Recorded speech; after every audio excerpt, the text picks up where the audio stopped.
In my last video, I told you about the day I was meant to doubt what I knew had happened. And today, I want to tell you about something that had happened only 8 months into our relationship. And it started with something so small that at that time, I didn't really understand why it mattered. I dropped a plate. That's it. I was washing plates. I don't know how it happened. My hands were wet. The plate slipped from my hand and crashed down on the kitchen floor.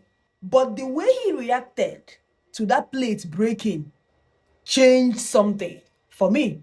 Before I could even bend down to pick the pieces, he started shouting. And it's not that annoyed shouting you might expect when something breaks. He was shouting at me. Are you stupid? Do you know how much that plate cost? Can you not hold anything properly? I just stood there. There were shards of glass scattered all over the floor. But at that time, that wasn't what was going through my mind. I was just staring at him because I'd never heard that kind of voice from him before. 8 months into the relationship, and I didn't recognize the man standing in front of me. And then, almost as quickly as it started, it stopped. And within minutes, he was on his knees, helping me to pick up the broken pieces. He started apologizing. He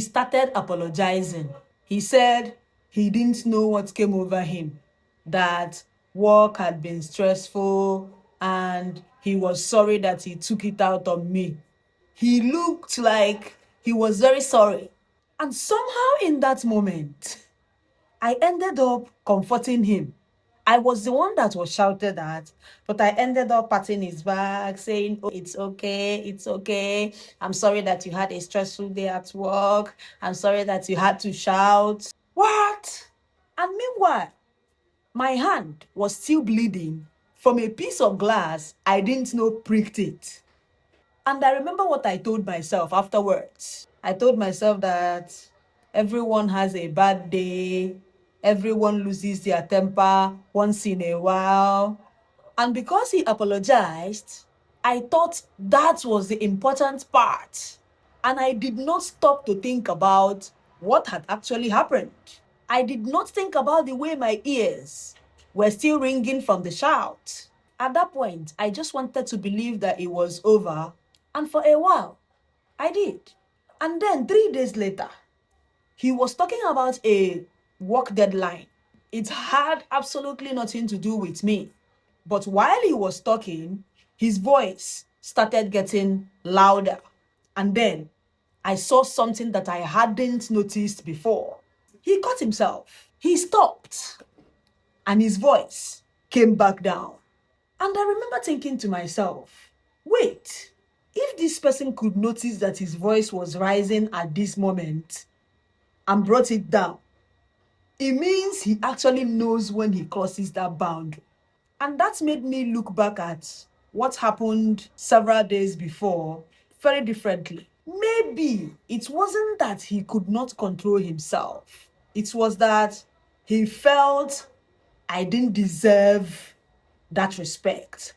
I didn't deserve that him knowing when to stop when he starts shouting. Because it was work, he knew how to regulate the sound of his voice. But if it were me, when it happened to me, he shouted. He went on a rant without any control. And that thought stayed with me because once you see something like that, you can't really unsee it. Then I started paying attention to the way his voice changed. And I started noticing what happened before he got angry and what happened after. And at that point, I didn't still tell anyone what I was beginning to notice. I kept telling myself that I was making too much of it. But the next time he raised his voice, something happened that I couldn't explain away anymore. And that is the story I need to tell you tomorrow. What I experienced that day was verbal and emotional abuse, followed by an apology that made me focus on his stress. instead of the way he had treated me. An apology matters, but an apology does not erase what happened. If you have experienced something similar, you are not alone.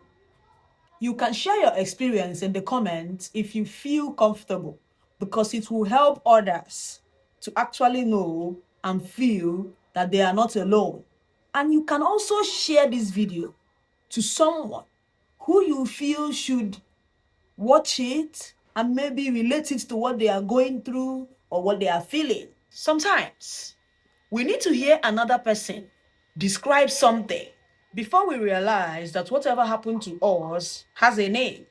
On tomorrow's video, I'm going to tell you about the next time he raised his voice. And that night changed the way I saw him. I'll see you tomorrow.